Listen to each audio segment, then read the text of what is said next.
Welcome back. So today's episode will be dedicated to the rule of law crisis in Europe, and more specifically on Poland. Today I have with us two students from the Master 1 in International and European Law. We have here Valentine Lata and Juliette Robin, who will be presenting to us the rule of law in Europe and are here this morning to talk about the case of Poland. The first question that I will be asking them is, what is the current situation concerning relationships between Poland and the EU? Well, the first thing we need to assess is that we're now in a post-Brexit era. With the rise of populism and nationalism, we've seen some sort of instabilities in the European Union, and several countries, such as Hungary and Poland, are both the symptoms of this phenomena.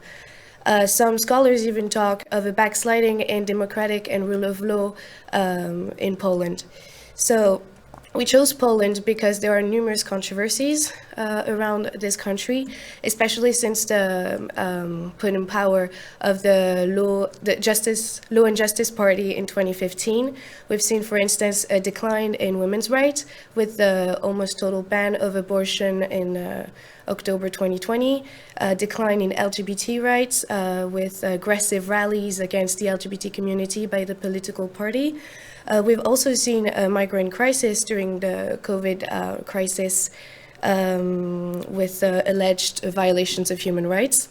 So overall, Poland rejects the notion of rule of law and defends the principle of subsidiarity, which is in opposition with the core values of the European Union and weakens the founding consensus of the Union. So we decided to focus on two cases, one on the retirement age of Polish judges and one on a disciplinary chamber set in place for Polish judges. So Juliette will be presenting the first case. Okay, so what is the June 24th, 2019 ruling about? Well, this judgment represents the most significant offspring Associação Sindical dos Juízes Portugueses, ASJP. So the Court of Justice of the European Union, in fact, for the first time, declared the incompatibility of a national provision grounded that it violated Article 14 TEU. Article 19, TEU. On 24 June 2019, the CJU ruled that the Polish reform lowering the retirement age of the Supreme Court judges was contrary to EU law. In the present case, the judges from Luxembourg alleged for the first time to rule on the basis of Article 258 TFEU on the compatibility with union law of a measure taken for the organization of a judicial system of one of the member states. So first of all, in April 2018, a new law on the Supreme Court entered into force in Poland, and under that law, the retirement age for the Supreme Court judges was lowered to 65. So the new age limit applied as from the date of entry into force of that law included judges of that court that was already appointed to the Supreme Court of that date. So it was possible for the Supreme Court judges to continue in active judicial service beyond the age of 65, but it was subject to declaration to fitness to work and an authorization by the President of the Republic, which would not be bound by any criterion, and his decision would not be even controlled by any kind of judicial review. So then, on the 2nd of October, following its completion of the infringement procedure, the European Commission brought an action against Poland before the CJEU for failure to fulfill EU obligation. The Commission argued that by lowering the retirement age and applying it to judges already appointed to the Supreme Court, as well as granting the President of the Republic the discretion to extend the judicial service of judges was contrary to EU law. And moreover, the Commission also urged the Court of Order of suspension the application of the provisions of that law, which was eventually granted by the court later. So the principle of irremovability of judges is essential for judicial independence as it is required by union law. And so finally, on 11 April 2019, the court's Advocate General argued in his opinion that it should be ruled that the provisions of the Polish legislation relating to the lowering retirement age for Supreme Court judges are contrary to EU law because they violate both the principles of irremovability to judges and of judicial independence. And this was later confirmed by the court in its judgment released on June 2019. So it is the first final judgment by the CJEU regarding the EU institutions vis-à-vis the EU member for not upholding the rule of law. And so what was Poland's response to this?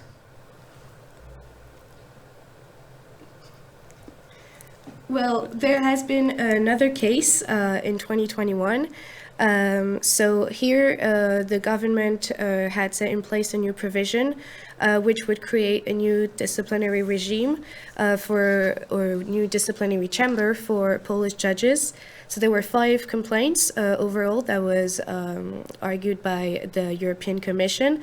4 of them on Article 19, Paragraph 1 TEU, which states that member states shall provide sufficient remedies to ensure effective legal protection in the field covered by EU law, and 1/5 one and last one on Article 267 TFEU on preliminary rulings. So the Commission argued that the chamber was created ex nihilo, meaning it was created out of nowhere, and had a high degree of organizational and financial autonomy, which was different from other chambers. Plus, the president of the chamber has a lot of discretionary powers as well, such as the appointment of a disciplinary tribunal with territorial jurisdiction, which was assessed by the Commission to be a means for political control. There were also a violation of the right to defense that was assessed by the Commission, since they declared that since the disciplinary proceedings could start without the defense counsel to represent a judge who would be absent. And on the 5th complaint on the disciplinary, on the preliminary ruling, the Commission stated that since a judge may face disciplinary proceedings for having decided to use the mechanism of the preliminary ruling, that would go against, once again, EU rules and mechanisms. So Poland's argument, in comparison, was that it wasn't less independent than other courts. Poland talked about the German court or even the French Conseil d'État, and also stated mostly that Poland had competence to organize its judicial system. However, the court declared that Poland failed to guarantee the independence of impartiality of justice. The court insisted that Poland joined freely the Union and therefore has to comply with European law. So yeah, that was for the second case. Okay, thank you. And is there a way for the EU to sanction one of its member states? Well, Article 7 of the TEU gives the EU the possibility to sanction one of its member states if it doesn't respect the EU founding values. And these values are actually listed on the treaty. Article 2 TEU states that the Union is founded on the values of respect for human dignity, democracy, freedom, equality, and of course the rule of law and respect for human rights and the rights of persons belonging to minorities also. So these values must guide the internal and external actions of the European Union and of each of the member states, because they promote and they shall respect them by joining the EU, as mentioned as in Article 49 TEU. The Article 7 describes the procedure for activating this sanctions mechanism, and in theory, this can lead to the suspension of the member states' voting rights in the Council of the EU, and thus its participation in a large part of the European decisions, which would nevertheless continue to apply to it. But this is the maximum level of sanction that the European Union can impose of one of its member states. However, the exclusion of a member state is not provided for in the treaties, even for a serious misconduct or violation of the EU's founding values.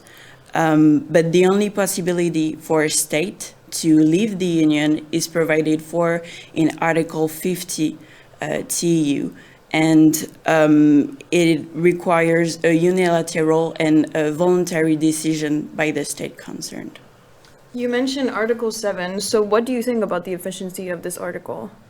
Well, this procedure is sometimes referred as a nuclear weapon because it is a form of humiliation for the government concerned. Triggering Article 7 against Poland and then Hungary has created a positive shock for the European Union because it has shown that the Union has values to defend against these so-called illiberal democracies and xenophobic discourse.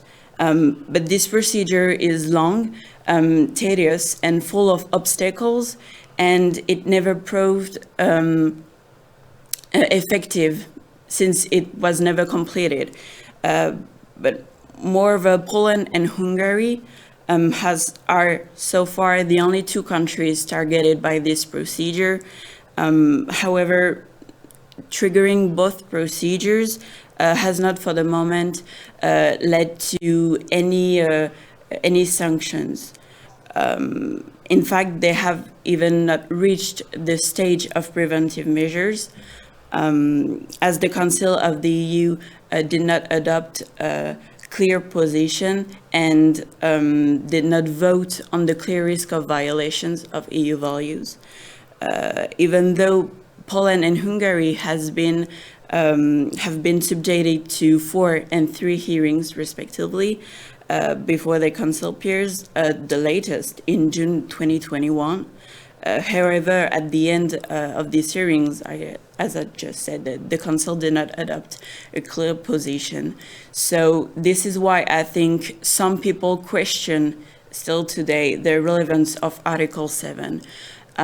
It is a procedure that is set up more in a political optics. It is non-jurisdictional and is especially symbolic. Thank you. And so our last question today is, do you think we may face a Polexit? Well, 80% of the polls say that they want to remain in Poland, in the EU. This is, of course, a political question. But it appears that despite the various information that we can find in the news, some, for example, talk about a more accidental Polexit rather than strategic. It wouldn't seem that Poland's argument right now is to leave the EU.